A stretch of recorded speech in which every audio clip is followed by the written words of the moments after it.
मोह विमूढ़। और उसी चरित्र को सुन करके पंडित मुनि पावै विरति। कहने का मतलब एक समझते हैं कि जिसने भगवान को भी रुला दिया हम किस खेत की मूली हैं, और एक समझते हैं जिसके लिए भगवान भी रो रहे हैं हम मामूली लोगों की तो बात ही क्या है। कहने का अभिप्राय ये है कि उमा राम गुण गूढ़ पंडित मुनि पावहि विरति। पावहि मोह विमूढ़ जे हरि मुख न धर्म रति। और गोस्वामी जी महाराज अरण्य कांड की पहली चौपाई देते हैं। क्या इसका अन्वय करना पड़ेगा वरना गलत हो जाएगा कि पूरन भरत प्रीति मैं गाये। पूरन भरत प्रीति मैं गाये।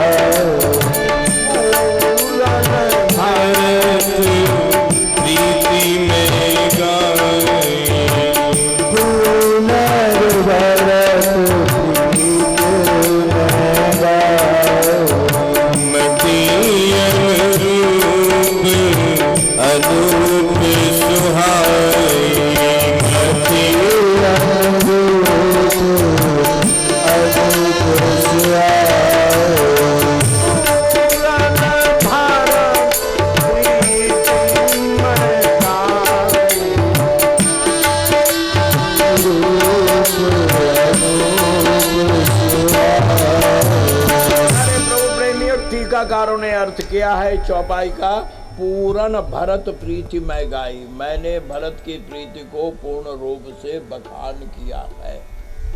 गलत। अरे भरत की प्रीति को पूर्ण रूप से तो राम भी बखान नहीं कर सकते हैं। साधारण की बात क्या, भरत चरित्र में चित्रकूट में महाराजा जनक अपनी पत्नी से कहते हैं कि भरत अमित महिमा सुनु रानी। हे रानी, भरत की महिमा तुम नहीं समझ सकती हो। कौन जानता है? बोले एक राम जानते हैं। तो सुनैना ने कहा चलो राम से पूछे। बोले बेकार है। बोले क्यों? राम जानते जरूर हैं लेकिन कहे वो भी नहीं सकते। पूर्ण कहते हैं श्री जनक जी महाराज, भरत अमित महिमा सुनु रानी जान ही राम।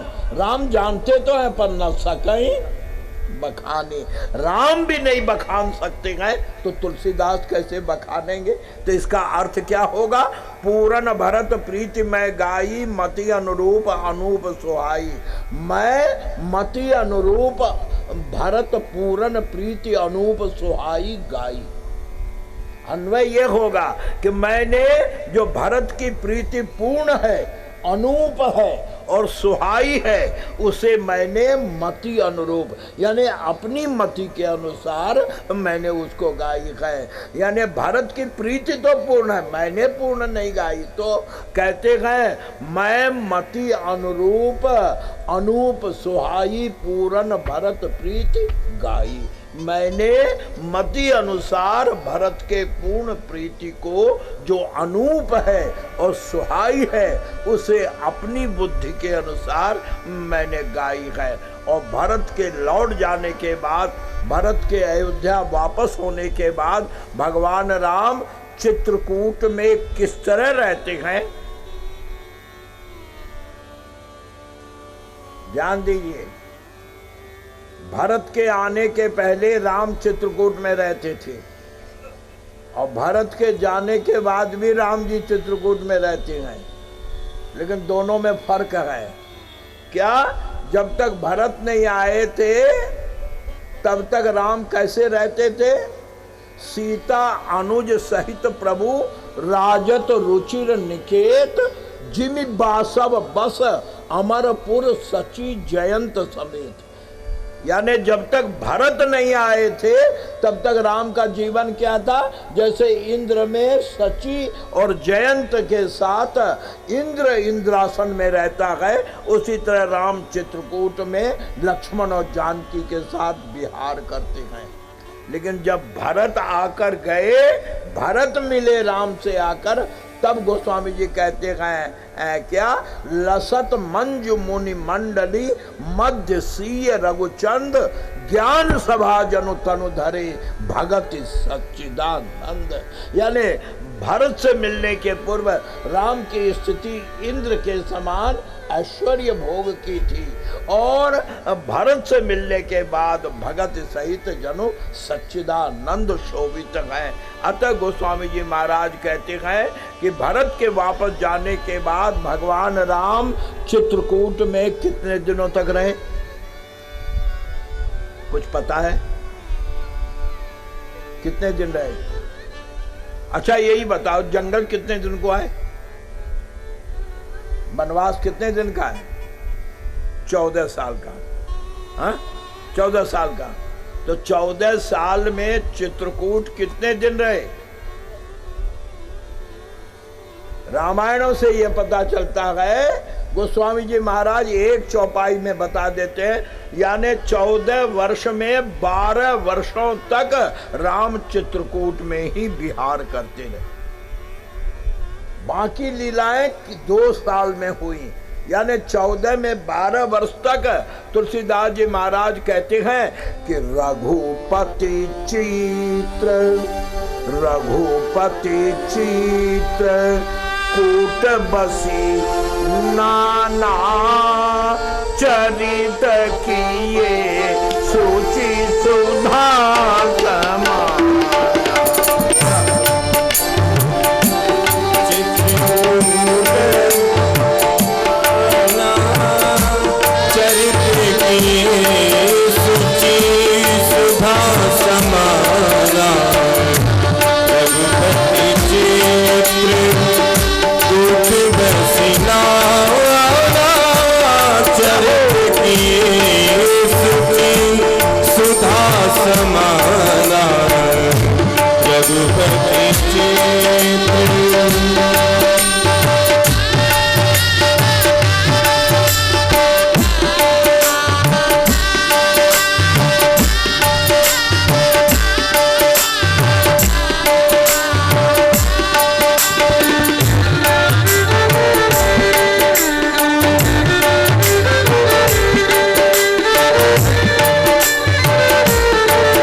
गोस्वामी जी महाराज कहते हैं, भगवान राम भरत के जाने के बाद चित्रकूट में 12 वर्षों तक विहार करते रहे।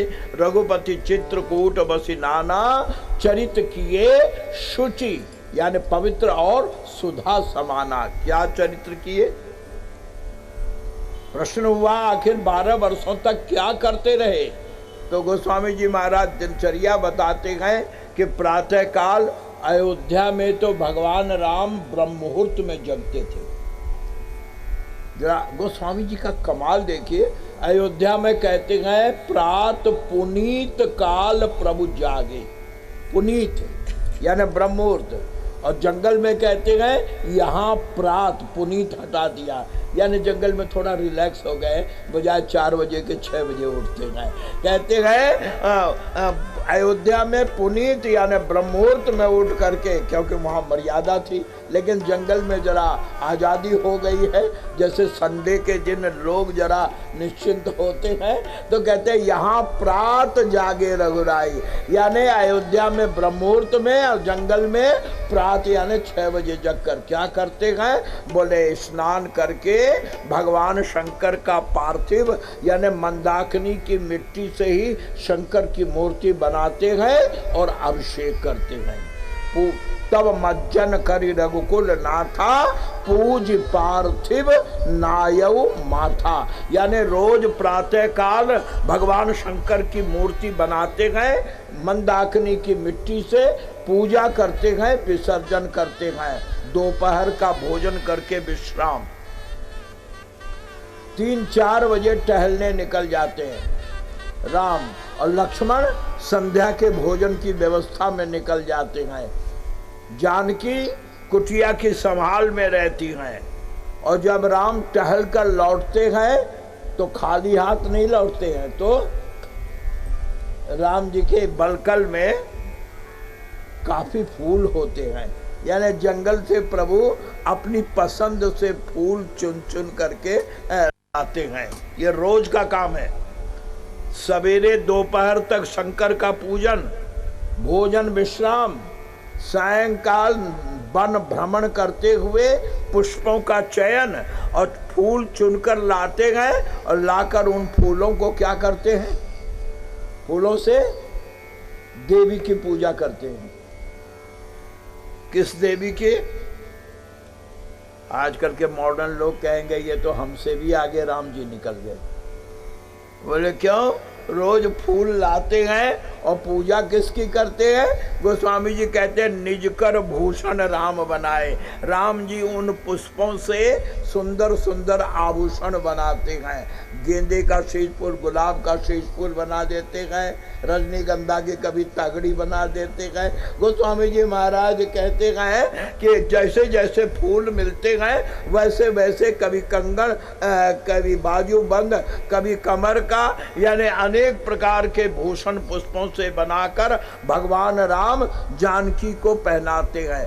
एक बार चुन कुसुम सुहाए निज कर, निज कर माने अपने हाथ से चुनकर लाया, यानी लक्ष्मण नहीं लाए फूल, फूल भी अपने हाथ से लाए हैं। निज कर भूषण राम बनाए और चुनी लाए और सीता पहराए, जानकी को पहनाया सादर। ये किस दिन? बोले किस दिन नहीं, तो ये तो डेली रूटीन है।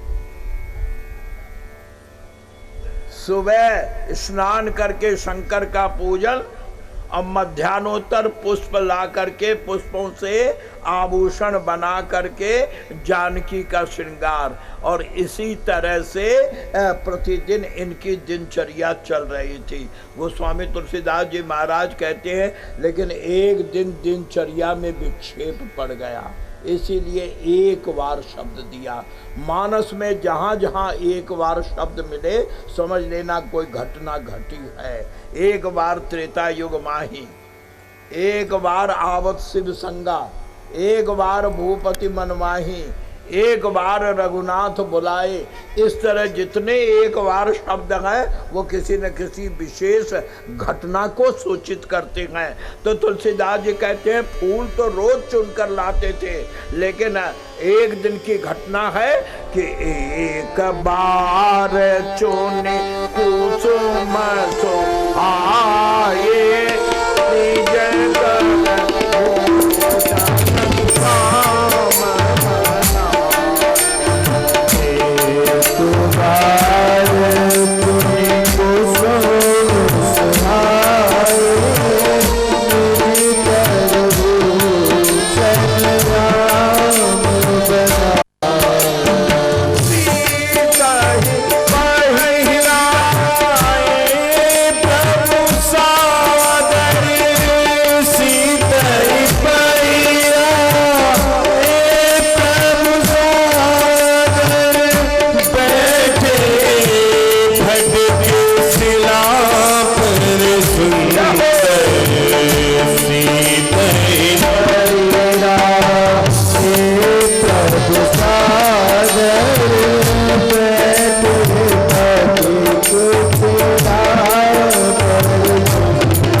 प्रतिदिन का नियम था ये कि पुष्पों से जानकी का श्रृंगार करते गए, लेकिन एक दिन एक घटना घट गई।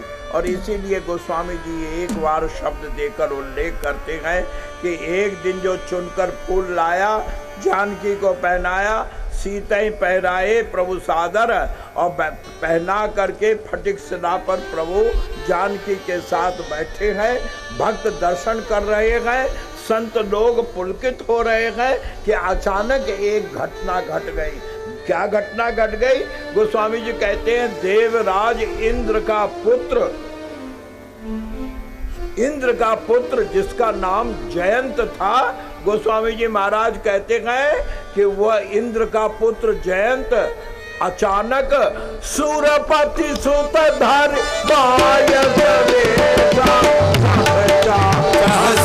रघुपति बल देखा, सूरपति सुतधर रघुपति बल देखा, सुरपति सुत धरी बायस देशा, सठ चाहसी रघुपति बल देखा, सुरपति सुत धरी बायस देशा, रघुपति बल देखा। गोस्वामी जी महाराज कहते हैं देवराज इंद्र का पुत्र जयंत राम के बल की परीक्षा लेने के लिए वो कौवा बनकर आया, बायस वेशा यानी कौवा बनकर आया, और सीता चरण चोच हति भागा, मूर मंद मति कारण कागा। इंद्र का पुत्र जयंत कौवे का रूप धारण करके आया और उसने जानकी को चोट से आहत किया। प्यारे भगवत भक्तों, यहाँ कई प्रश्न उठकर खड़े हो गए। पहला प्रश्न तो ये है कि जब भगवान राम का वनवासी जीवन है, उदासी जीवन है, तो फिर विलास क्यों? प्रतिदिन पुष्पों से पत्नी का श्रृंगार क्यों? दूसरा प्रश्न ये उठकर खड़ा हुआ, क्या इंद्र के पुत्र को पागल कुत्ते ने काटा था कि वो खामखा राम का बल देखने के लिए आया? जिन देवताओं के लिए ही प्रभु ने अवतार लिया, वो देवताओं के राजा इंद्र का पुत्र, उसको क्या ये पागलपन सवार हुई कि वो कौवा बनकर आया और राम का बल देखना चाहता है तो उसने जानकी को क्यों घायल किया? राम का बल देखना चाहता, राम से उलझता, जानकी को क्यों घायल किया? तो प्यारे प्रभु प्रेमियों, गोस्वामी तुलसीदास जी महाराज ने इन सारे प्रश्नों का उत्तर अन्य अपने ग्रंथों में उन्होंने 12 ग्रंथ लिखे हैं। मानस तो मर्यादित ग्रंथ है। क्यों जयंत कौवा बनकर आया, क्यों उसने सीता के चरण में चोच मारा, और उसके इस प्रकार के व्यवहार का कारण क्या था, और राम जी 12 वर्षों तक चित्रकूट में ही क्यों बैठे रहे? इन सारे प्रश्नों के उत्तर के साथ अब हमारे अरण्य कांड की कथा कल से विधिवत प्रारंभ होगी। आज शुभारंभ हो गया। अब हम प्रार्थना करेंगे, प्रार्थना के बाद आरती, आरती के बाद में पुष्पांजलि के बाद हमारा यह कार्यक्रम विश्राम प्राप्त करेगा। प्रार्थना में बड़ी शांति के साथ एकाग्रता पूर्वक शब्दों पर विचार करें। श्री राम प्राण मेरे, मेरा कोई नहीं श्री राम प्राण मेरा कोई नहीं बिन तेरे, श्री राम प्राण मेरे, मेरा कोई नहीं बिन तेरे, श्री राम प्राण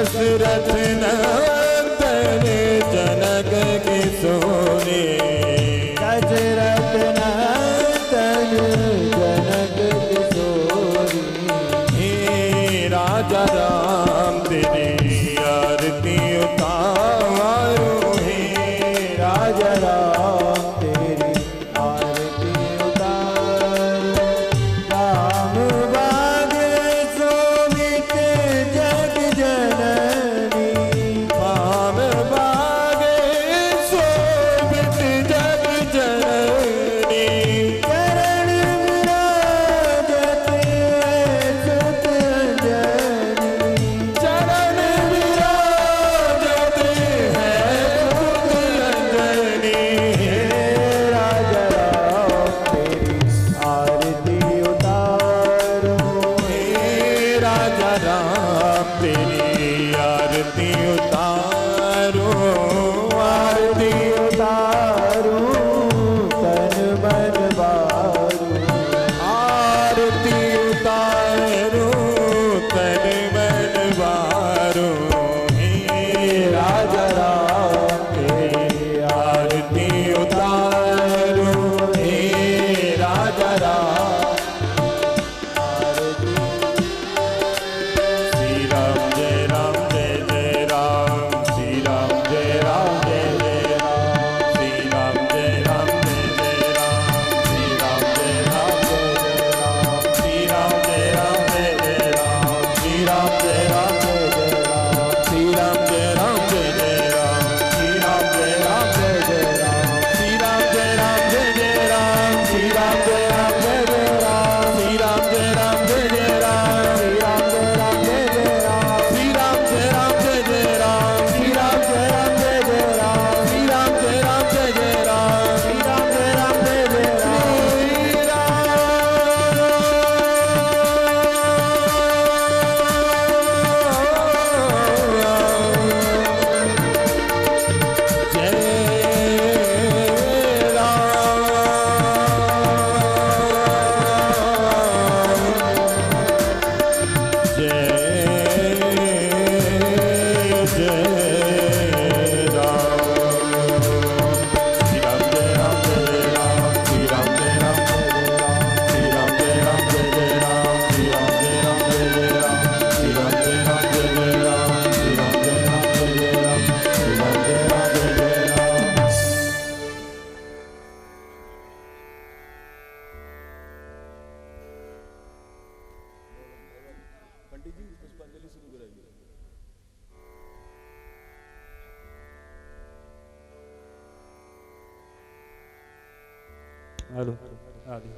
ओम हरि ओम जग्नेन जगमयजन्त देवास्तानि धर्माणि प्रथमान्यासन्नः तेहनाकं महिमानः यत्र पूर्वे साध्याः सन्ति देवाः ओम राजाधिराजाय प्रसय्यशाहिने नमो वयं वैष्णवाय गुरुमहि सामे काम काम कामाय मह्यं कामेश्वरो वैष्णवो दधातु कुबेराय वैष्णवाय महाराजाय नमः ओम स्वस्ति साम्राज्यं भोज्यं स्वराज्यं वैराज्यं पारमेश्वर्यं राज्यं महाराज्याधिपत्यमयं समन्तपर्यायिष्यात् सार्वभौम सार्वायुष्यान्तादावरार्ध पृथिव्यै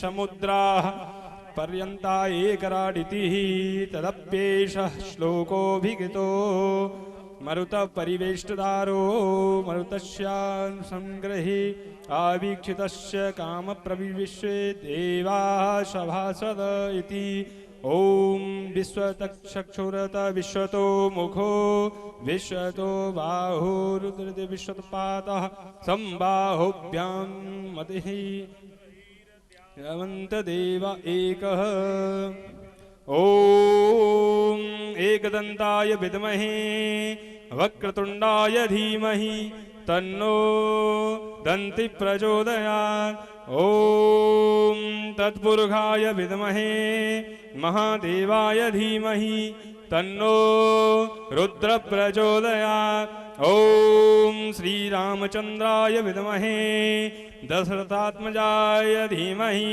तन्नो राम प्रचोदयात्। ओम महालक्ष्मी तन्नो जानकी प्रचोदयात्। ओम अंजनी नंदनाय विद्महे वायुपुत्राय धीमहि तन्नो हनुमत् प्रचोदयात्। ओम नाना सुगंधि पुष्पाणि यथा कालोद्भवानि च पुष्पांजलि मया दत्त ग्रहण परमेश्वरः मंत्र पुष्पांजलिं समर्पयामि। नमो नमः। बोलिए रामचंद्र भगवान की जय, शंकर भगवान की